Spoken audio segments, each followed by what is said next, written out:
মালয়েশিয়ার calling visa নিয়ে অনেকেই আমাকে প্রশ্ন করছিলেন যে ভাই কবে খুলবে বা কলিং ভিসা কবে থেকে চালু হবে, আমরা যেতে পারবো কিনা। তো দর্শক, আপনাদের জন্য একটা খুশির খবর হচ্ছে, দর্শক ভিডিও টাইটেল অ্যান্ড থাম্বনেল দেখে হয়তো এতক্ষণে বুঝে গেছেন আসলে কোন বিষয় নিয়ে আলোচনা করতে চাচ্ছি। তো আমার কাছে দীর্ঘদিন ধরে আপনারা যে প্রশ্নগুলো করতেছেন যে ভাই আপনি ভিডিও ছাড়েন না কেন, কি সমস্যা, ভিডিও পাচ্ছি না কেন। তো আসলে চ্যানেলে কিছু সমস্যা হওয়ার কারণেই মূলত ভিডিওগুলো আপলোড করতে পারি নাই। তো এখন থেকে কন্টিনিউ পাবেন।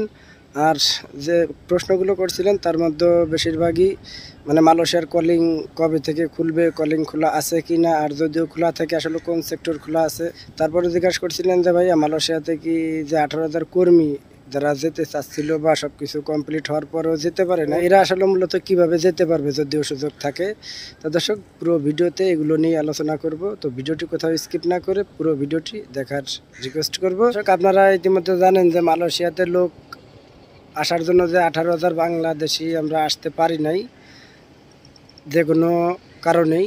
তো আসলে দেখা যাচ্ছে এগুলো অতি দ্রুতই আসবে, কারণ একটা সিদ্ধান্ত নিয়েছে দু দেশের সরকার যে বাংলাদেশে যে 18,000 কর্মী আসতে পারে নাই এদেরকে কিভাবে পাঠানো যায় বা আনা যায়। তো এগুলো নিয়ে অলরেডি কথাবার্তা চলতেছে বা প্রায় কার্যক্রমগুলো শেষ হয়ে গেছে।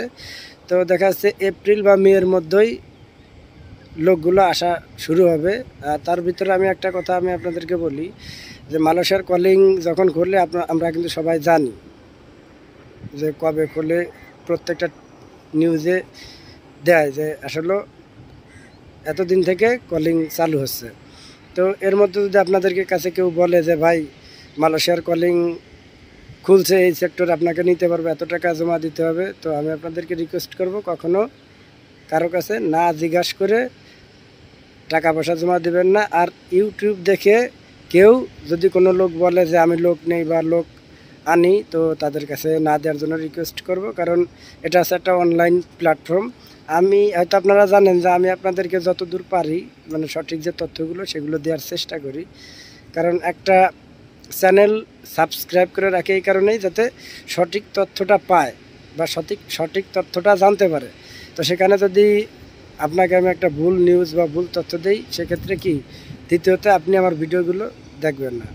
তো আমি আপনাদেরকে এর আগে অনেক ভিডিওতে বলছি যে যদি এরকম কেউ টাকা চায় যে মালয়েশিয়া আনতে পারবো বা আমার কোম্পানি আছে বা এরকম কোনো ভিডিওর মাধ্যমে বলে, আপনারা সেখানে জমা না দেওয়ার জন্য। আমি আসলে কলিং ভিসা খোলা আছে কিনা এখনও, তো আমি আপনাদেরকে বলি মালয়েশিয়া এখনও কলিং ভিসা খোলা আছে, সেটা আছে প্লান্টেশন সেক্টর। তো অনেকেই আসলে মনে করেন যে প্লান্টেশন সেক্টরটা বোঝে না যে প্লান্টেশন বলতে কি। তো প্লান্টেশন হচ্ছে এটাই, আপনার দেখা যাচ্ছে গাছপালা এগুলো লাগানোর জন্যই মূলত আনা হয় এদেশে। গাছ কাটা লাগে, রোপণ করা লাগে, এই কারণেই মূলত এই সেক্টরগুলোতেই লোক বেশি লাগে মালয়েশিয়াতে। এরপর আপনার পাম অয়েল যে গাছগুলো আছে এগুলো থেকে ফল কাটা লাগে, ডাল কাটা লাগে বা পরিষ্কার করা লাগে। তো মূলত এই কাজগুলো আসার পরে দেখা যাচ্ছে অনেকেই করতে চায় না, কারণ প্রথম অনেক কষ্ট হয়, অ্যাডজাস্ট করে নিতে পারে না জায়গাটা। তো এই কারণে আবার দেখা যাচ্ছে কিছুদিন গেলে ঠিক হয়ে যায়।